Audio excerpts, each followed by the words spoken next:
Welcome to another Moz Play video. This is Mojito, and today we're going to be picking up where we left off with Stranded Alien Dawn. Let's get to it.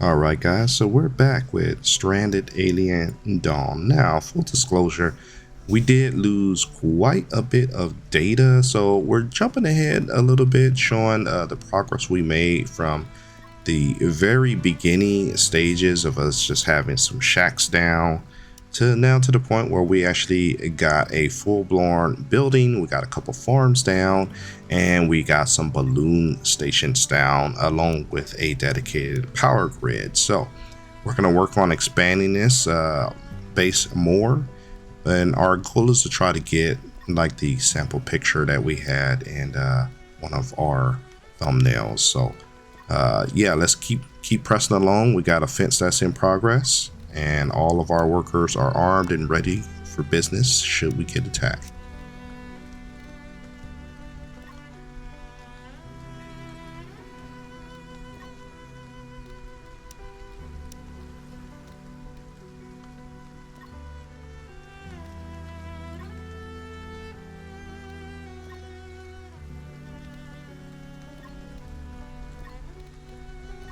So just looking through all my characters here, some of them have better status weapon and armors than others. Some of them, their armor is pretty worn out and their weapons are pretty worn out. So that is something that's going to be on the to-do list. We will have to go to our weapons manufacturer bench and make sure that we assign someone to actually up the production of some extra weapons.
Okay, so just to get everyone caught up and where we left off as far as our setup. Initially, we started off in those little shack warehouse areas, had everyone sleeping there. We had all our supplies there. We had all our food there, everything.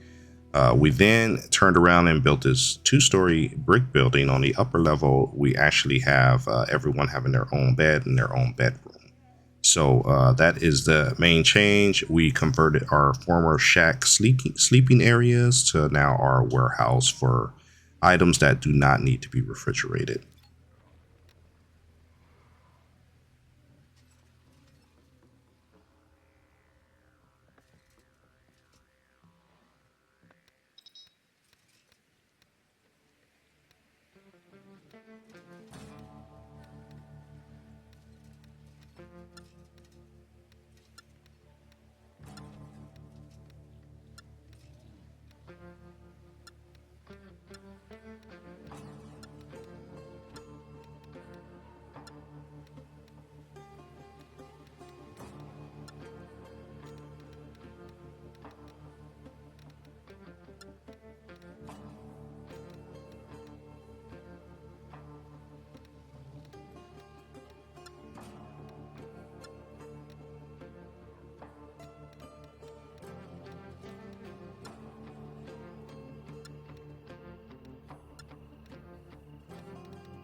One thing we have to constantly do is check our benches to make sure that our priority levels are set correctly. We're making things that are most needed right away, and things that we don't have enough resources for, we're not going to get any resources for. We either remove it or put it at the bottom of the priority list. But constantly want to make sure that our in-stock numbers are not saying 0, that we have a good balance, so that way when people's items break, they can just go to the chest and replace it.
So the bedrooms are pretty basic right now. You must just have, your standard bed. Everyone has the exact same thing. We have a fan in each room for some cooling. We have 4 bedrooms on this level, but on the upper level, we have 3 or 4 more bedrooms just for the remaining people. So as long as we give everyone some sort of comfort, some lighting, some cooling, and a bed to sleep in, and a private door, unless they're a couple, that usually makes everyone pretty happy, and it makes them work a lot more efficient and harder.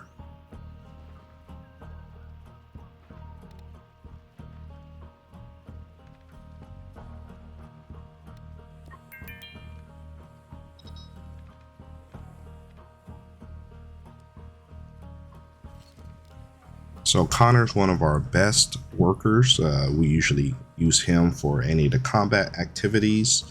We're going to take a look at his stats. So he has his happiness is decent, but it's dropping. He's hungry, is in a little pain from his eye, most likely. Um, but his combat is super high, as is his physical. So we use him for a lot of that physical labor type work. So there's his background. So yeah, we like Connor. He's a really good worker and a really good hunter and soldier.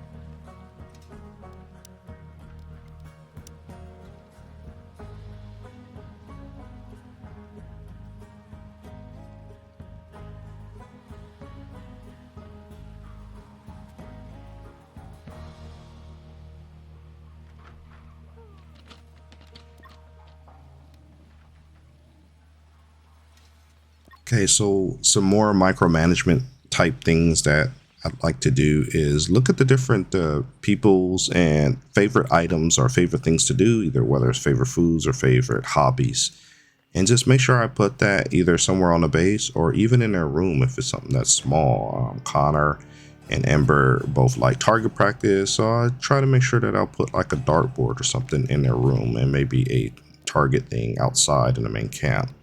Meanwhile, someone else likes punching practice, so I'll make sure I put kind of like a punching bag in their room to help them out.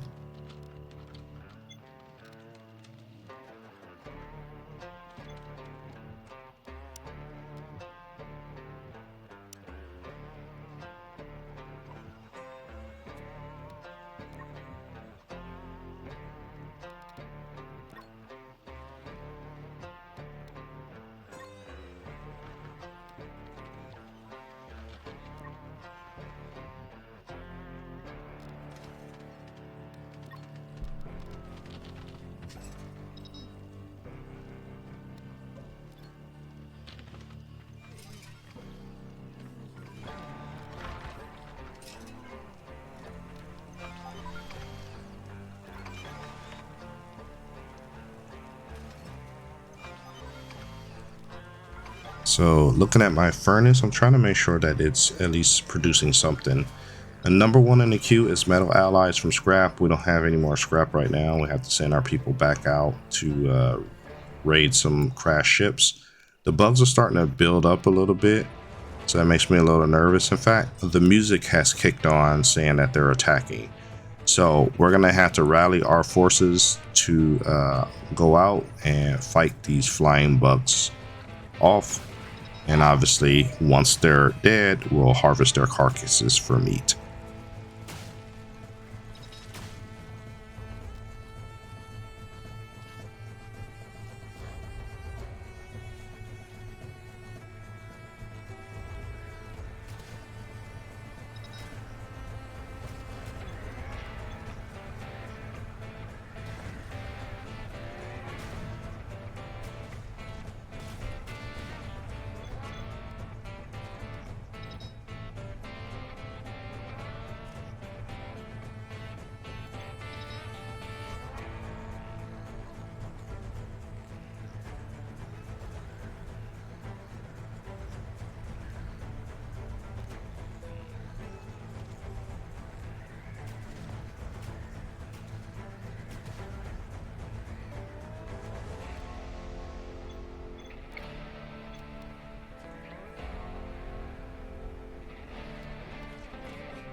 So after that major fight, we're going to do a little bit of cleanup, make sure everyone's eating and healing from any of the damages they have. And we really need to get them to hurry up and finish this fence. It wouldn't have stopped the flying creatures, but it definitely will slow down the creatures that can't fly over the fence.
Okay, so Connor has a cold, so we'll try to keep him away. Normally, if we had some antibiotics in the town, we'd be able to just supply those antibiotics to Connor, but that was not an option because we don't have any. So we're just trying to keep him from spreading that cold to the other workers and keep him busy with the tasks at hand. All the remaining bug bodies have been picked up and harvested. So now we have some extra food options for the camp.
Okay, so I think at this point, we're gonna go ahead and put a bookmark in the video, come back, continue to grow our base to try to get to the point that looks just like the thumbnail, or at least close to the thumbnail picture that we've been using in the past. So as usual, I'd like to thank you for taking the time to watch my videos. Please remember to leave a like, comment, and subscribe because it really helps out the channel. And we will see you in the next video.